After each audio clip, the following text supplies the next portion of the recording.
ಎಲ್ಲರಿಗೂ ನಮಸ್ಕಾರ. ನೋಡಿ, ನಾನು ಎಳೆ ಬದನೆಕಾಯಿ ತೊಗೊಂಡಿದ್ದೀನಿ. ಇದು ಒಂದು ಸ್ವಲ್ಪ ಎಳೆದಲ್ಲ, ಬೇಗ ಬಾಡ್ಬಿಡುತ್ತೆ. ನೋಡಿ, ಈ ಥರ ಹಸಿರುಗಿರುತ್ತೆ, ಈ ಥರ ಒಂದು ಸ್ವಲ್ಪ ಬಾಡ್ಬಿಡುತ್ತೆ ಬೇಗ. ಇದರಲ್ಲಿ ನಾನು ಇವತ್ತು ವಿಶೇಷವಾಗಿ ಎಣ್ಣೆಗಾಯಿ ಮಾಡ್ತಾ ಇದ್ದೀನಿ. ನಾನು ಇದುವರೆಗೂ ಮಾಡಿದ ಎಣ್ಣೆಗಾಯಿನಲ್ಲಿ ಈ ಥರ ಯಾವತ್ತೂ ಮಾಡಿರಲಿಲ್ಲ, ಆದ್ದರಿಂದ ಈ ಥರ ಮಾಡ್ತಾ ಇದ್ದೀನಿ. ಅದು ತುಂಬ ಚೆನ್ನಾಗಿರುತ್ತೆ. ಇದು ಡಿಫ್ರೆಂಟ್ ಟೈಪಲ್ಲಿ ಮಾಡ್ತಾ ಇರೋದು. ಇಷ್ಟು ಬದನೆಕಾಯಿಗೆ, ಇದು ಒಂದು 1/4 kg ಬದನೆಕಾಯಿ ಇದೆ. ಆ ಬದನೆಕಾಯಿಗೆ ನೋಡಿ, ಒಂದು ಸ್ವಲ್ಪ ಕೊತ್ತಂಬರಿ ಸೊಪ್ಪು ತೊಗೊಂಡಿದ್ದೀನಿ, ಒಂದು ಬೆಳ್ಳುಳ್ಳಿ ಸುಲಿದಿಟ್ಕೊಂಡಿದ್ದೀನಿ, ಮತ್ತು 1 ಇಂಚು ಶುಂಠಿ ಸಿಪ್ಪೆ ತೆಗೆದಿಟ್ಕೊಂಡಿದ್ದೀನಿ. ಆನಂತರ ನೋಡಿ, ಅಚ್ಕಾರದ ಪುಡಿ ತೊಗೊಂಡಿದ್ದೀನಿ 2 ಸ್ಪೂನು. ಇದು ಒಂದು ಸ್ವಲ್ಪ ಅರಿಶಿನ ಮತ್ತು ರುಚಿಗೆ ತಕ್ಕಷ್ಟು ಪುಡಿ ಉಪ್ಪನ್ನು ತಗೊಂಡಿದ್ದೀನಿ. ಮಸಾಲೆಗೆ ಅಂತ ನಾನು ಇವತ್ತು ಕೊತ್ತಂಬರಿ ಕಾಳು ಮತ್ತು ಜೀರಿಗೆ ಇದೆರಡನ್ನು ಬಳಸ್ತಾ ಇದ್ದೀನಿ. ಇದ್ರ ಜೊತೆಗೆ ಇದನ್ನು ರುಬ್ಬಿ ಇದಕ್ಕೆ ತುಂಬಲಿಕ್ಕೆ ರೆಡಿ ಮಾಡ್ಕೋಬೇಕು.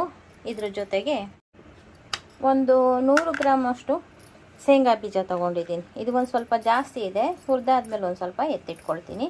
ಒಂದು 100 ಗ್ರಾಮ್ನಷ್ಟು ಶೇಂಗಾ ಬೀಜ ಇದಕ್ಕೆ ಉಪಯೋಗಿಸ್ಕೊಳ್ತಾ ಇದ್ದೀನಿ. ಈಗ ಫಸ್ಟಿಗೆ ಇದನ್ನು ಹುರಿಬೇಕು.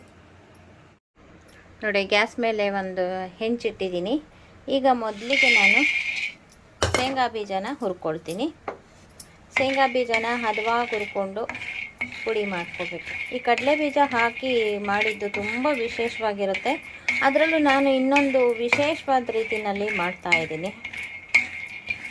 ಎಣ್ಣೆಗಾಯಿ ಅನಿಸಿದ್ರೂ ಕೂಡ ತುಂಬ ಎಣ್ಣೆಯನ್ನು ಬಳಸ್ದೇನೆ ಹೇಗೆ ಮಾಡೋದು ಅಂತ ತೋರಿಸ್ತಾ ಇದ್ದೀನಿ. ನೋಡಿ, ಶೇಂಗಾ ಬೀಜ ಹುರಿದಿಟ್ಕೊಂಡಿದ್ದೀನಿ. ಇದು ಕೂಡ ತಣ್ಣಗಾಗಿದೆ. ಈಗ ನಾವು ತೆಂಗಿನಕಾಯಿನ ಉಪಯೋಗಿಸಲ್ಲ ಇದಕ್ಕೆ. ಒಣ ಕೊಬ್ಬರಿ ನೋಡಿ, ಈ ಥರ ಒಣ ಕೊಬ್ಬರಿ ಇರ್ತಲ್ಲ, ಅದನ್ನು ತುರಿದಿಟ್ಕೊಂಡಿದ್ದೀನಿ. ಇದು 100 ಗ್ರಾಮ್ ಇದ್ದರೆ ಇದು 100 ಗ್ರಾಮ್ನಷ್ಟು, ಅಥವಾ ಇದು ಬಟ್ಲಲ್ಲಿ ಎಷ್ಟು ಇರುತ್ತೋ ಅಷ್ಟೇ ಒಣ ಕೊಬ್ಬರಿ ಪುಡಿ ಕೂಡ ಬಳಸ್ಕೊಳ್ತಾ ಇದ್ದೀನಿ. ಹಸಿ ತೆಂಗಿನಕಾಯಿಗಿಂತ ಒಣ ಕೊಬ್ಬರಿ ಹಾಕಿ ಮಾಡ್ತಾ ಇದ್ದೀನಿ. ನೋಡಿ, ಇವಾಗ ಶೇಂಗಾ ಬೀಜ ತಣ್ಣಗಾಗಿದೆ. ಶೇಂಗಾ ಬೀಜ ಮಾತ್ರ ಹುರಿದಿರೋದು ನಾನು. ಈಗ ನೋಡಿ, ಕೊತ್ತಂಬರಿ ಕಾಳು ಜೀರಿಗೆ ಇವೆರಡೂ ಹುರಿದಿಲ್ಲ, ಹಾಗೆ ಹಾಕ್ಕೊಂಡ್ಬಿಟ್ಟು ಇದನ್ನು ಪುಡಿ ಮಾಡ್ಕೊಳ್ತೀನಿ ಫಸ್ಟು. ನೋಡಿ, ಈಗ ಇಷ್ಟು ಪುಡಿ ಆಗಿದೆ. ಇದನ್ನು ಮತ್ತೆ ನಾನು ಕೊತ್ತಂಬರಿ ಸೊಪ್ಪು ಶುಂಠಿ ಎಲ್ಲ ಹಾಕ್ಕೊಂಡು ರುಬ್ತೀನಲ್ಲ, ಅವಾಗ ಒಂದು ಸ್ವಲ್ಪ ನೀರು ಹಾಕ್ಕೊಂಡು ರುಬ್ಬಿದರೆ ಸಣ್ಣಗಾಗುತ್ತೆ. ಎಷ್ಟು ಪುಡಿ ಮಾಡಿಕೊಂಡ್ರೆ ಸಾಕು. ಈಗ ನೆಕ್ಸ್ಟು ಶೇಂಗಾ ಬೀಜ ಪುಡಿ ಮಾಡಿ ಇಟ್ಕೊಳ್ತಿದ್ದೀನಿ. ನೋಡಿ, ಶೇಂಗಾ ಬೀಜನೂ ಕೂಡ ಪುಡಿ ಮಾಡಿಟ್ಕೊಂಡಿದ್ದೀನಿ. ಈಗ ಈ ಕೊತ್ತಂಬರಿ ಸೊಪ್ಪು ಮತ್ತು ಶುಂಠಿ ಬೆಳ್ಳುಳ್ಳಿ ಇದಿಷ್ಟು ಹಾಕ್ತೀನಲ್ಲ. ಈ ಕೊತ್ತಂಬರಿ ಕಾಳು ಪುಡಿ ಮಾಡ್ಕೊಂಡಿದ್ದೀನಲ್ಲ, ಜೀರಿಗೆ ಕೊತ್ತಂಬರಿ ಕಾಳು ಪುಡಿ, ಇದನ್ನು ಕೂಡ ಇದರೊಳಗಡೆ ಹಾಕ್ತೀನಿ. ಬೇಕು ಅಂದರೆ ಇದನ್ನೊಂದು ಸ್ವಲ್ಪ ರುಬ್ಬಿಟ್ಟು, ಬೇಕು ಅಂದರೆ ಒಂದು 2 ಚಮಚದಷ್ಟು ನೀರು ಹಾಕ್ಕೋಬೇಕು. ನೋಡಿ, ನೀರು ಹಾಕ್ತಲೇ ರುಬ್ಬಿದ್ದಕ್ಕೆ ಈ ರೀತಿ ಆಗಿದೆ. ಅದಕ್ಕೆ ಇದಕ್ಕೆ ಒಂದು 2 ಸ್ಪೂನಷ್ಟು ನೀರು ಹಾಕಿ ಇದನ್ನು ಹದವಾಗಿ ಫಸ್ಟ್ ರುಬ್ಕೊಳ್ತೀನಿ. ನೋಡಿ, ಒಂದು 2 ಚಮಚ ನೀರು ಹಾಕ್ಕೊಂಡು ರುಬ್ಬಿದ್ದಕ್ಕೆ ಈ ಹದದಲ್ಲಿ ಚಟ್ನಿ ಥರ ಆಗಿದೆ. ಈಗ ಇದಕ್ಕೆ ನಾವು ಶೇಂಗಾ ಬೀಜ ರುಬ್ಬಿಟ್ಕೊಂಡಿದ್ವಲ್ಲ, ಇದನ್ನು ಮತ್ತು ಒಣ ಕೊಬ್ಬರಿ ಹಾಕ್ಕೊಂಡು ರುಬ್ಕೋಬೇಕು. ನೋಡಿ, ಒಣ ಕೊಬ್ಬರಿ ಹಾಕ್ತಾಯಿದ್ದೀನಿ. ಒಣ ಕೊಬ್ಬರಿ ತುಂಬ ಸಣ್ಣದಾಗಿ ರುಬ್ಬಿದ್ದೀನಿ, ಅದಕ್ಕೆ ಅದ್ರ ಜೊತೆಯಲ್ಲೇ ಈ ಶೇಂಗಾ ಪುಡಿ ಕೂಡ ಹಾಕ್ತಾಯಿದ್ದೀನಿ.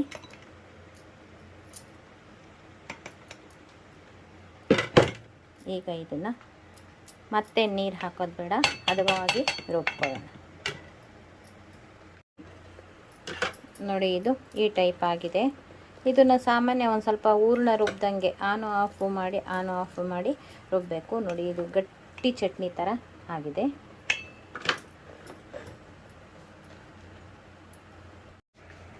ನೋಡಿ, ಈಗ ಗಟ್ಟಿ ಚಟ್ನಿ ಥರ ಆಗಿದೆಯಲ್ಲ, ಇದನ್ನು ಒಂದು ತಟ್ಟೆಗೆ ಹಾಕ್ಕೊಂಡಿದ್ದೀನಿ ನಾನು. ನೋಡಿ, ಇಷ್ಟು ಗಟ್ಟಿ ಚಟ್ನಿ ರುಬ್ಬಲಿಕ್ಕೆ ಮಿಕ್ಸಿನಲ್ಲಿ ತೊಂದರೆ ಆಗುತ್ತೆ. ಕಲ್ಲಲ್ಲಾದರೆ ಹೇಗೆ ಬೇಕಾದರೂ ರುಬ್ಕೋಬೋದು ನೀರು ಹಾಕ್ದಂಗೆ. ಇದನ್ನು ರುಬ್ಬೋದೇ ಒಂದು ಮೆಥಡು, ಅದಕ್ಕೂ ಒಂದು ಸ್ವಲ್ಪ ತೊಂದರೆ ಆಗುತ್ತೆ. ಇದೇ ಥರ ರುಬ್ಕೋಬೇಕು, ಒಂದು ಸ್ವಲ್ಪನೂ ನೀರು ಹಾಕ್ಕೊಳ್ದಂಗೆ. ಫಸ್ಟಿಗೆ ಒಂದು ಸ್ವಲ್ಪ ಜೀರಿಗೆ ಕೊತ್ತಂಬರಿ ಕಾಳು ನುಣ್ಣಗಾಗೋಕ್ಕೆ ಮಾತ್ರ ಒಂದು ಸ್ವಲ್ಪ ನೀರು ಹಾಕ್ಕೊಂಡು ಆಮೇಲೆ ಈ ರೀತಿ ರುಬ್ಕೋಬೇಕು. ಅದಕ್ಕೆ ನಾನು ಕಡಲೆ ಬೀಜ ಎಲ್ಲ ಪುಡಿ ಮಾಡಿ ಇಟ್ಕೊಂಡಿದ್ದೆ. ಕೊಬ್ಬರಿ ತುರಿನೂ ಕೂಡ ಸಣ್ಣದಾಗಿ ತುರಿದಿಟ್ಕೊಂಡಿದ್ದೆ. ಈಗ ನೋಡಿ, ಇಷ್ಟು ಖಾರದ ಪುಡಿ ಮತ್ತು ರುಚಿಗೆ ತಕ್ಕಷ್ಟು ಉಪ್ಪು ಮತ್ತು ಅರಿಶಿನ ಇದಷ್ಟನ್ನು ಹಾಕಿ ಇದರೊಳಗಡೆ ಕಲಿಸ್ಕೋಬೇಕು. ಇನ್ನೂ ಒಂದು ಸ್ವಲ್ಪ ಗಟ್ಟಿಯಾಗುತ್ತೆ ಇದು ಈ ರೀತಿ ಕಲಿಸ್ಕೊಂಡ್ರೆ. ನೋಡಿ ಕೈನಲ್ಲೇ ಹದವಾಗಿ ಕಲಿಸ್ತಾ ಇದ್ದೀನಿ. ಇನ್ನೂ ಒಂದು ಸ್ವಲ್ಪ ಗಟ್ಟಿಯಾಗುತ್ತೆ. ನಾವು ಎಣ್ಣೆಗಾಯಿಗೆ ತುಂಬ್ತೀವಲ್ಲ ಬದನೆಕಾಯಿಗೆ, ಅದು ಕೆಳಗಡೆ ಇಳ್ದೋಗಲ್ಲ ಇಷ್ಟು ಗಟ್ಟಿಗಿದ್ರೆ.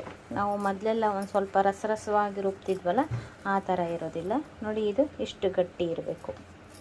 ನೋಡಿ ಒಂದು ಇದು ಗಟ್ಟಿಗೆ ಮುದ್ದೆ ಥರ ಆಗಿದೆ. ಇಷ್ಟು ಗಟ್ಟಿಗಿರಬೇಕು ನಾವು ಮಾಡ್ತಾ ಇರೋ ಇದಕ್ಕೆ. ತುಂಬ ಚೆನ್ನಾಗಿ ಬಂತು. ನೋಡಿ ಖಾರ ತುಂಬಲಿಕ್ಕೆ ರೆಡಿಯಾಗಿದೆ.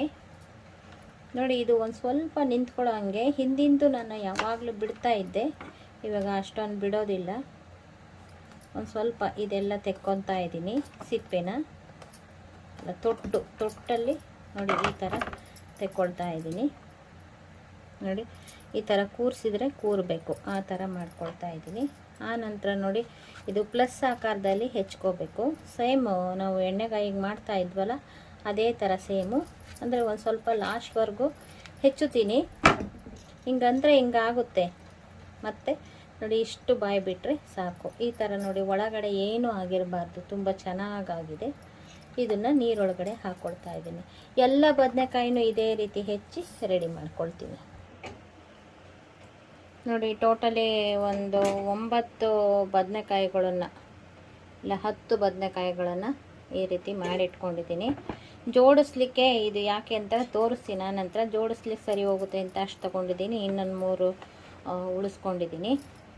ಈಗ ಅದಕ್ಕೆ ಮಸಾಲೆ ತುಂಬೋಣ. ನಾನು ಹೇಳ್ದಂಗೆ ನೋಡಿ ಮಸಾಲೆ ಇದೇ ಥರ ಗಟ್ಟಿ ಇರಬೇಕು. ನೀರಿನ ಅಂಶ ಒಂದು ಸ್ವಲ್ಪನೂ ಇರಬಾರ್ದು. ನೋಡಿ ಇವಾಗ ಇದೆಯಲ್ಲ ಇದಕ್ಕೆ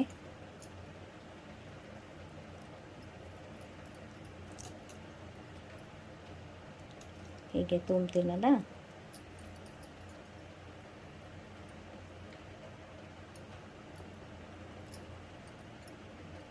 ಕೆಳಗಡೆಯಿಂದನೂ ನೀಟಾಗಿ ತುಂಬಬೇಕು. ಎಲ್ಲೂ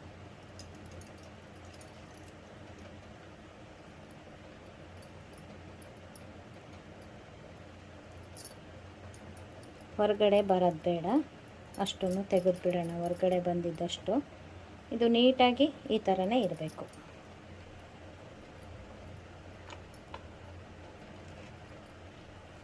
ಸ್ವಲ್ಪ ಆದ್ಮಿದ್ರೆ ನೀಟಾಗಿ ಬಂದುಬಿಡುತ್ತೆ.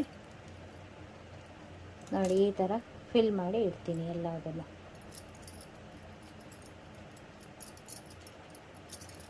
ನೋಡಿ ಎಲ್ಲದನ್ನು ಇದಷ್ಟಕ್ಕೂ ಎಲ್ಲ ಬದನೆಕಾಯಿಗಳಿಗೂ ಈ ರೀತಿ ತುಂಬಿ ರೆಡಿ ಮಾಡ್ಕೊಳ್ತೀನಿ. ನೋಡಿ ಈ ಥರ ಮಸಾಲೆ ತುಂಬಿಕೊಂಡು ರೆಡಿ ಮಾಡ್ಕೊಂಡಿದ್ದೀನಿ. ಈ ರೀತಿ ನಿಲ್ಸಕ್ಕೆ ಬರೋಂಗೆ ಇಟ್ಟರೆ ಚೆನ್ನಾಗಿರುತ್ತೆ. ಯಾಕೆ ಅಂದರೆ ನಾವು ಇದನ್ನು ಉಸಿರಲ್ಲಿ ಬೇಯಿಸ್ಕೋಬೇಕು. ಅದು ಯಾವ ರೀತಿ ಅಂತ ಈಗ ಮಾಡ್ತಾ ಇದ್ದೀನಿ. ನೋಡಿ ಗ್ಯಾಸ್ ಮೇಲೆ ಒಂದು ಮಣ್ಣಿನ ಪಾತ್ರೆ ಇಟ್ಟಿದ್ದೀನಿ. ಇದಕ್ಕೆ ಒಂದು ಸ್ವಲ್ಪ ನೀರು ಹಾಕ್ತಾ ಇದ್ದೀನಿ.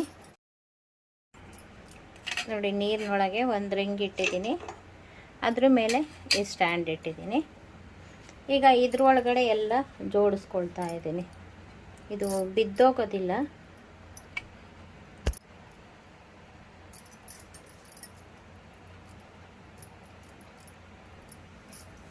ಇದು ಕೆಳಗಡೆ ನೀರು ಸಾಲದೆ ಹೋದರೆ ಇನ್ನು ಒಂದು ಸ್ವಲ್ಪ ನೀರು ಹಾಕ್ತೀನಿ. ಇದನ್ನು ಇದೇ ರೀತಿ ಉಸಿರಲ್ಲಿ ಬೇಯಿಸ್ಕೋಬೇಕು. ನೋಡಿ ಇದನ್ನು ಮುಚ್ಚಿ ಉಸಿರಲ್ಲಿ ಬೇಯಿಸ್ಕೊಳ್ತಾ ಇದ್ದೀನಿ.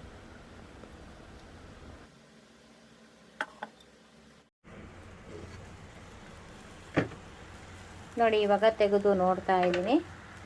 ಎಲ್ಲ ಚೆನ್ನಾಗಿ ಬೆಂದಿದೆ, ಗೊತ್ತಾಗುತ್ತೆ ನೋಡಿ. ಹಿಂಗಂದ್ರೆ ಒಂದು ಸ್ವಲ್ಪ ಮೆತ್ತಗಿರುತ್ತೆ. ನೋಡಿ ಎಣ್ಣೆಗಾಯಿ ಎಲ್ಲ ರೆಡಿ ಆಗಿದೆಯಲ್ಲ, ಅದಕ್ಕೆ ಲಾಸ್ಟಿಗೆ ಒಂದು ಒಗ್ಗರಣೆ ಹಾಕ್ತಾ ಇದ್ದೀನಿ. ಸಾಸಿವೆ, ಒಂದು ಸ್ವಲ್ಪ ಜೀರಿಗೆ ತಗೊಳ್ತಾ ಇದ್ದೀನಿ. ಕರಿಬೇವನ್ನ ಮುರಿದಿಟ್ಕೊಂಡಿದ್ದೀನಿ. ಒಂದು ಸ್ವಲ್ಪ ಚಿಲ್ಲಿ ಫ್ಲೇಕ್ಸ್ ಹಾಕ್ತಾ ಇದ್ದೀನಿ. ನೋಡಿ ಸಖತ್ತಾಗಿ ಬೆಂದಿದೆ ನೋಡಿ. ನೋಡಿ ಎಲ್ಲ ರೆಡಿಯಾಗಿದೆ. ಈಗ ಒಗ್ಗರಣೆ ಹಾಕೋಣ. ನೋಡಿ ಗ್ಯಾಸ್ ಹಚ್ಚಿ ಒಂದು ಕಡಾಯಿ ಒಲೆ ಮೇಲೆ ಇಟ್ಟಿದ್ದೀನಿ. ಇದಕ್ಕೆ ಒಂದು ಸ್ವಲ್ಪ ದಪ್ಪ ತಳದ್ದೇ ಇಟ್ಕೊಳ್ಳಿ. ದೊಡ್ಡ ಚಮಚದಲ್ಲಿ ಒಂದು 2 ಚಮಚ ಎಣ್ಣೆ ಹಾಕಿದ್ದೀನಿ. ನೋಡಿ ಈಗ ಸಾಸಿವೆ, ಒಂದು ಸ್ವಲ್ಪ ಜೀರಿಗೆ ಹಾಕ್ತಾ ಇದ್ದೀನಿ. ಅದ್ರ ಜೊತೆಗೆ ಒಂದು ಸ್ವಲ್ಪ ಚಿಲ್ಲಿ ಫ್ಲೇಕ್ಸು, ಕರಿಬೇವು ಹಾಕ್ತಾ ಇದ್ದೀನಿ. ನೋಡಿ ಇಷ್ಟೇ ಒಗ್ಗರಣೆ ಆದರೆ ಸಾಕು. ಈಗ ನೋಡಿ ಇದನ್ನು ಹಾಕ್ತಾ ಇದ್ದೀನಿ. ಎಲ್ಲ ಬೆಂದಿದೆ ಮೆತ್ತಗೆ, ಬದನೆಕಾಯಿ ಎಲ್ಲ ಚೆನ್ನಾಗಿ ಬೆಂದಿದೆ. ಒಂದು ಸ್ವಲ್ಪ ಒಗ್ಗರಣೆ ಒಳಗೆ, ಅದೇ ಎಣ್ಣೆಗಾಯಿ ಅಂದರೆ ಇದೆ, ಒಂದು ಸ್ವಲ್ಪ ಕೈ ಆಡಿಸ್ಕೋಬೇಕಷ್ಟೆ. ನೋಡಿ ಇದು ಎಣ್ಣೆ ಅಂಶ ಎರಡೂ ಕಡೆಗೂ ಮೆತ್ಕೊಳ್ಳೋ ಹಂಗೆ ಒಂದು ಸ್ವಲ್ಪ ತಿರುಗಿಸ್ಬಿಟ್ರೆ ಆಯಿತು. ಇದೇ ರೀತಿ ಎಲ್ಲದನ್ನು ತಿರುಗಿಸ್ತಾ ಇದ್ದೀನಿ. ನೋಡಿ ಊರಿ ಸಣ್ಣ ಮಾಡಿಕೊಂಡು ಈ ರೀತಿ ಎರಡೂ ಕಡೆನೂ ಇದು ಮಾಡ್ಕೊಂಡಿದ್ದೀನಿ. ಇದರಲ್ಲಿ ಗ್ರೇವಿ ಇರೋದಿಲ್ಲ. ಇದನ್ನು ನೆಂಚ್ಕೊಳ್ಳೋದಕ್ಕೆ ತುಂಬ ಚೆನ್ನಾಗಿರುತ್ತೆ. ರೊಟ್ಟಿ ಚಪಾತಿ ಕೂಡ ತುಂಬ ಚೆನ್ನಾಗಿರುತ್ತೆ. ನಾವು ಗೀ ರೈಸು ಅಂಥದ್ದೆಲ್ಲ ಮಾಡ್ತೀವಲ್ಲ, ಅದಕ್ಕೂ ಕೂಡ ನೆಂಚ್ಕೊಳ್ಳೋಕ್ಕೆ ಈ ರೀತಿ. ಇವಾಗ ನಾನು ಗ್ಯಾಸ್ ಆಫ್ ಮಾಡ್ತಾ ಇದ್ದೀನಿ. ನೋಡಿ ಬದನೆಕಾಯಿ ಎಣ್ಣೆಗಾಯಿ, ಇದು ಒಂಥರ ಟೈಪು, ತುಂಬ ಸಖತ್ತಾಗಿರುತ್ತೆ. ಇದರ ಅನುಕೂಲ ಕೂಡ ಪಡ್ಕೊಳ್ತೀರಾ ಅಂತ ನಾನು ಈ ವಿಡಿಯೋ ಮಾಡಿ ತೋರಿಸಿದ್ದೀನಿ. ಈ ವಿಡಿಯೋ ನಿಮಗೂ ಇಷ್ಟ ಆಗಿದ್ದರೆ ಲೈಕ್ ಮಾಡಿ, ಶೇರ್ ಮಾಡಿ, ಮತ್ತು ನಮ್ಮ ಚಾನಲ್ಗೆ ಇದುವರೆಗೂ ಸಬ್ಸ್ಕ್ರೈಬ್ ಆಗಿಲ್ಲ ಅಂದರೆ ಈ ಕ್ಷಣದಿಂದ ಸಬ್ಸ್ಕ್ರೈಬ್ ಆದರೆ ನಿಮ್ಮ ದಿನನಿತ್ಯದ ಅನುಕೂಲಕ್ಕೆ ಬರುವಂತಹ ವಿಡಿಯೋಗಳನ್ನು ನಾನು ಮಾಡ್ತಾ ಇರ್ತೀನಿ. ನೋಡಿ, ಥ್ಯಾಂಕ್ ಯು ಫಾರ್ ವಾಚಿಂಗ್.